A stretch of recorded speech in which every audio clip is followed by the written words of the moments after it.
I can't wait to see the program grow itself, though. Indeed, man. I can't wait for that either. All right. Thank you, Boo Boo. Hey, how y'all doing? Back again to the episode of It Factor. As always, I'm your host, Jeremy Robinson. And today we have someone special. Go ahead and introduce yourself, man. How y'all doing, man? It's Kevin Swint, outside linebacker for Georgia State.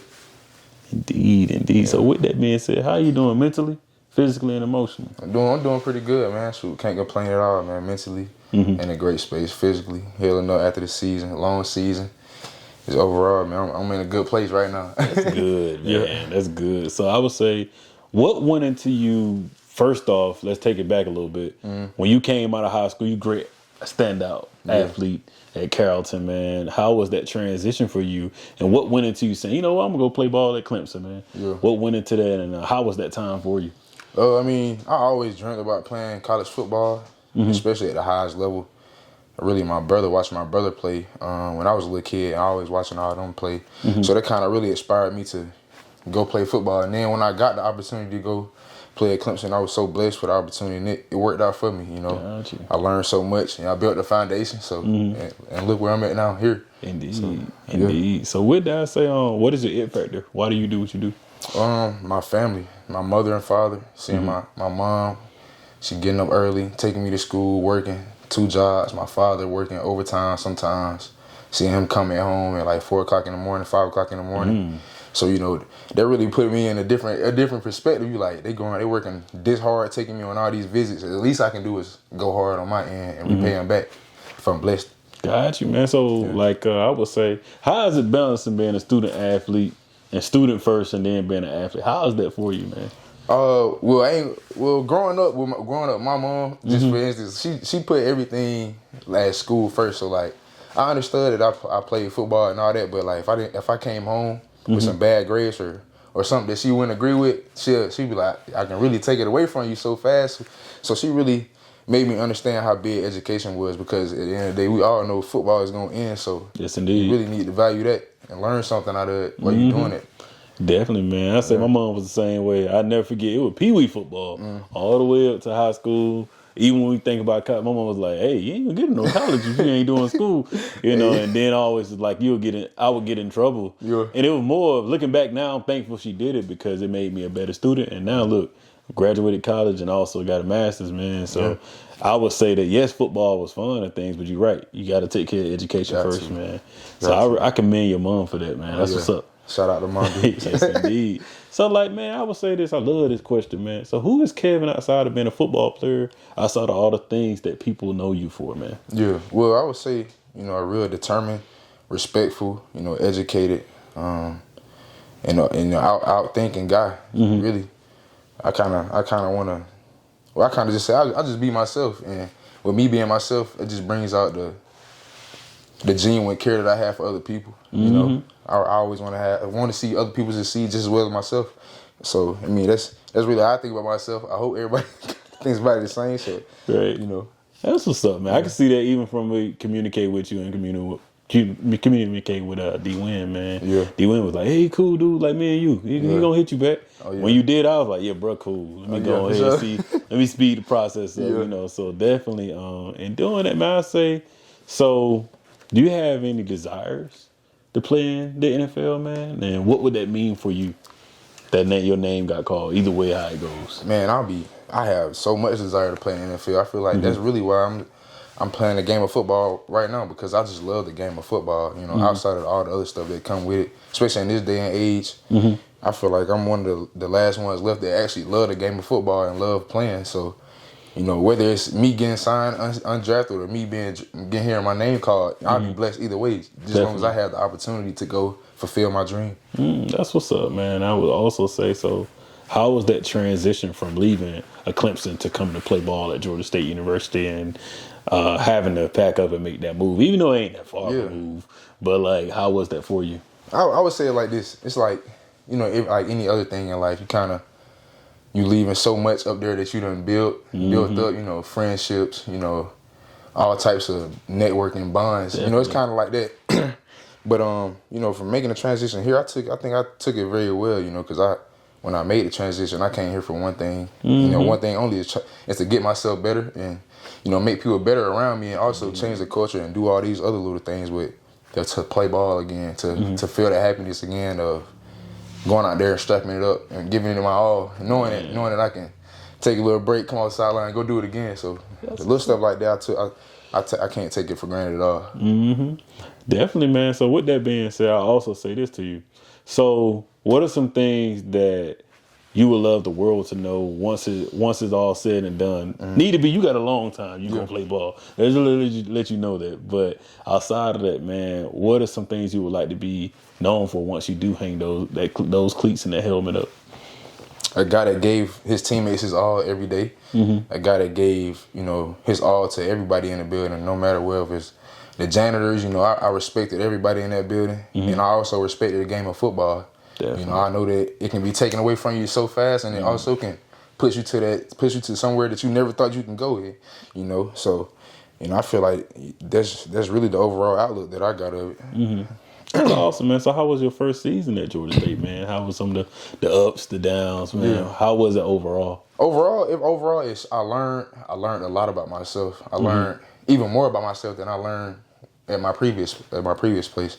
I played through a lot of injuries this year, and a lot of people didn't know it at all. Oh man, I had two injuries that could have some people probably would have sat it out. But me, just being who I am, I love the game of football, and I love my teammates, and let alone we started so great, and finished the season on a good note as well. So I just took it like this. I got people depending on me as my teammates. Indeed. And I just want to play the game of football again. So that's really what it was. I want to go out there and make those plays. You just made me think of a question then. So like, with that physicality that you have, because to play through that, most things are mental. Yeah. And some things, if it's hurt, it's hurt. But like, if like, hey, it's only a few more games, it'd be all right, cool. How important is it for you to be able to bounce back from that? And what you think make you different from other players, man? That you like, what, I can take this, man. I'm cool. I mean, when I say this, I want to say it in the correct way. I just think, like, personally, I think I'm a dog just in my own mindset, because I have that mindset to push through adversity. And I probably just give it back to my father, just seeing him push through so much adversity. Trying to bring up two black males in this world. So like, he pushing every day, and he showed me what it looked like to get up after work, coming in at 5 o'clock and leaving again and doing another long, dang near 24-hour shift. So going through that, it was nothing to me. I was like, shoot, let's go, let's do it again. I'm that type of guy. It's like, if something goes bad, I'm like, all right, come on, cool. What can we do now? So that's how I kind of look at it. See, that's what the world need more of, that readjustment. Because it's going to happen. It's going to be good days, bad days. Things going to happen. Some you may not agree with. But you like, hey, I say the game of football gave me that. My upbringing gave me that was to, the man I am now is because I was taught, like, you know what? There's going to be bad things that happen. Certain things going to get hurt. Certain things going to... But sometimes you got to push through. And when you push through, you'll respect yourself more for it. And a lot of people see that, man. We see it in the league all the time, too. And you see it in people's day-to-day job. You may not like something, but you still keep going to it. Got to. Before we do close, got a few more questions, man. Something I would say, what are some of your short-term and long-term goals for this off-season going into next football season and school year, man? So short-term, I'll probably say taking it one day at a time. I kind of live my life on that, kind of taking one day at a time, because you get caught up in looking too far. You probably get too far because you're not focused on one thing at one time. But long term, man, I want to take care of all the little stuff. I want to first of all, I want to graduate. I graduate this summer. Congrats! So, hey, yes, sir. I can't wait to get that degree, man. But shoot, man, as far as football, I want to go out there and finish the season an All-American. I want to be a captain.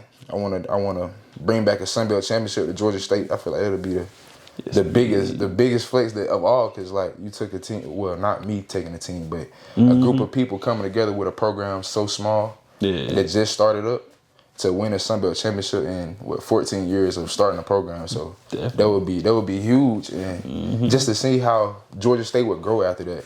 That's kind of where my mindset is. I want to make something. It's, like a lot of people talk about, leave it better than you found it. That's kind of, I want to do that.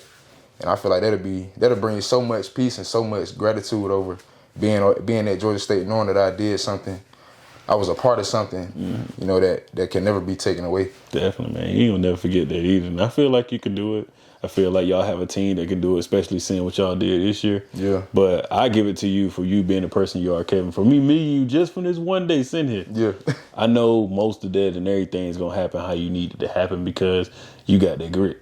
And a lot of people don't have that. And you seem to be a caring person and you're going to pour into your team, so that makes you a captain already. Yeah, for sure. So once you get it on the chest, you already going to be it. You got to. So I would say, would you happen to have any questions for me? I do got some questions for you. Mm-hmm. Do you think that Peach County would beat Carrollton now? Oh man, they got a new coach. After what I seen in that playoff game, it was a fluke. It was bad. Yeah. I would say yeah, man. You think so? Yeah. You really believe they don't need, bro, we didn't play. They didn't play. You really believe that? They have played people that have recruited different talent, different things like this. But it's just something about Peach County that just, it'd be a good game. If they don't beat them, I would say it'll be a good game because y'all do have tradition there as well. Like, yeah, but I still think we'll give y'all the It's a building. We'll win, though. It's a building thing. It sounds good. We'll win. Hey, y'all boys seeing this. I got faith in y'all boys. It sound good. It sound good. But nah, man. That's what's up. That's a good question. Yeah. That's funny, man. Man, I'll never forget that. I think that was like probably one of the one like gut wrenching moments in my life where I saw, but I wasn't even playing. But you saw it. I was like, man, we really like that was the year we was gonna go back to back because we played Sandy Creek the year before in the state championship, and then y'all went and played. They cheated Sandy us, Creek. man. Yeah, they hated cheated that. Dang, went down that field. I'll never forget that. Man, Sandy Creek was like that though. Yeah, they was. For 2 years, they was like that. They was like that now. But I feel like the field went like that, we would have beat them. We had a fair game. Yeah. Because that year we had so many. I think the year before was loaded too. We had too many people, man. Everybody was amazing. So it was crazy. My cousin, man, Bud was there. Him, Travis, the seniors that was there, they were some people that had won in 09, so it was so they weren't even tripping. Nah, they already had rings. So they were cool. Like, y'all was still trying to get one. I'm trying to get one. I'm trying to be like, hey, what's up? I feel like that's another thing too. Getting a state championship ring at your high school, that's big. That mean a lot. Like if I had that now, I'd still be talking about. Yeah, still be. You can't like that's. We like, went there. That's the biggest brand. I've been there. I've been there and we lost, man. We blew a team out and then lost. But yeah, any other questions, man? Shoot, man. No, I can't. I ain't got really too much. I probably got some questions on later on. I'll probably think about it driving home. I'm like, man, I should have asked him that. Hey, look, you welcome to come on anytime, man. Anytime, bro. Yeah, okay. So yeah, that's it, man. Oh, got one more question. Okay. We're gonna have to tie it back in. Okay, come on. A young man that's in your shoes one day. What's some advice, like some key tidbits you want to give them to be a D1 athlete someday? It takes or athlete in just general. An athlete in general. In general, it takes sacrifice. It takes commitment. It's no halfway in, halfway out. You can't be halfway in the door and say you're gonna do something then not do it. It's really empty in the tank. Sometimes you got to be selfish as well, but the good type of selfish that's beneficial for you. Gotcha. It's gonna come times where you like, is it really worth it? And that's really when you make little spurts of growth. I feel like it's like you don't even know it because you wake up in the morning. Every day is a life. Life is based off decisions and choices. You wake up in the morning, you decide to brush your teeth or not. That's the first thing you do to start your day off. Right. Whether you hit your knees in the morning and pray, or you get up in the morning, however you do it, you decide. You making a choice right there. Should I get up? That's a choice right there. I like that. You right though. So life is all about choices, and I'll tell you, just always have integrity in whatever you do. So everything will come to the light, whatever you do, good or bad. I like that, man. And would you leaving Carrollton, Georgia? Yeah. And going up to Clemson, man. How was it leaving your family in the comforts of home to go somewhere the unknown? How was that? I mean, I'll probably say like the second night I was there in Clemson in my dorm. I was like, dang, I'm really here alone. I probably thought about it for like 10 minutes, but then I was like so caught up in the moment that I'm here. Like I'm like not that I'm here, but like I'm at college now on my own. Like I don't have my dudes telling me. You can't call like, hey. Like She not waking me up for school anymore. Like this real, this adult stuff. This how you gonna separate yourself from this side where everybody want to be average, or you want to wake up and be on this side where everybody is above the average people. That little 3%. So it's really That's what's up, man. I like that. Yeah, that's it. That's it, man. Thank you, brother. Appreciate you for having me. Yes, indeed. Yes, sir. But no, man, I think that you're definitely right about that. Even when I went to college, that's for everybody. You went to college, man.